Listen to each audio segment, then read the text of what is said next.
श्री कृष्ण हिंदू धर्म में भगवान हैं। वे विष्णु के 8वें अवतार माने गए हैं।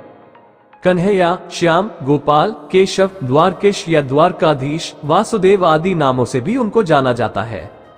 कृष्ण निष्काम कर्मयोगी, आदर्श दार्शनिक, स्थित प्रज्ञ एवं दैवी संपदाओं से सुसज्जित महान पुरुष थे। उनका जन्म द्वापर युग में हुआ था। उनको इस युग के सर्वश्रेष्ठ पुरुष, युग पुरुष या युगावतार का स्थान दिया गया है। कृष्ण के समकालीन महर्षि वेदव्यास द्वारा रचित श्रीमद् भागवत और महाभारत में कृष्ण का चरित्र विस्तृत रूप से लिखा गया है। भगवद गीता कृष्ण और अर्जुन का संवाद है, जो ग्रंथ आज भी पूरे विश्व में लोकप्रिय है। इस उपदेश के लिए कृष्ण को जगत गुरु का सम्मान भी दिया जाता है। कृष्ण वसुदेव और देवकी की 8वीं संतान थे। देवकी कंस की बहन थी। कंस एक अत्याचारी राजा था। उसने आकाशवाणी सुनी थी कि देवकी के 8वें पुत्र द्वारा वह मारा जाएगा। इससे बचने के लिए कंस ने देवकी और वसुदेव को मथुरा के कारागार में डाल दिया। मथुरा के कारागार में ही भादो मास के कृष्ण पक्ष की अष्टमी को उनका जन्म हुआ। कंस के डर से वसुदेव ने नवजात बालक को रात में ही यमुना पार गोकुल में यशोदा के यहाँ पहुँचा दिया। गोकुल में उनका लालन पालन हुआ था। यशोदा और नंद उनके पालक माता पिता थे।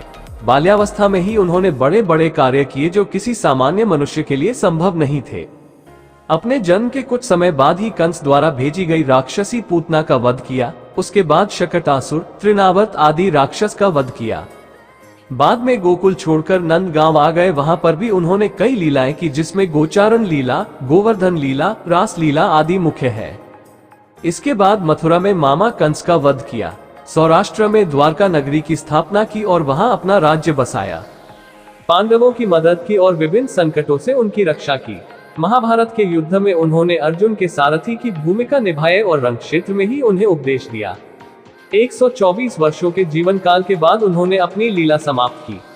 उनके अवतार समाप्ति के तुरंत बाद परीक्षित के राज्य का कालखंड आता है। राजा परीक्षित, जो अभिमन्यु और उत्तरा के पुत्र तथा अर्जुन के पौत्र थे, के समय से ही कलियुग का आरंभ माना जाता है। जय श्री कृष्णा।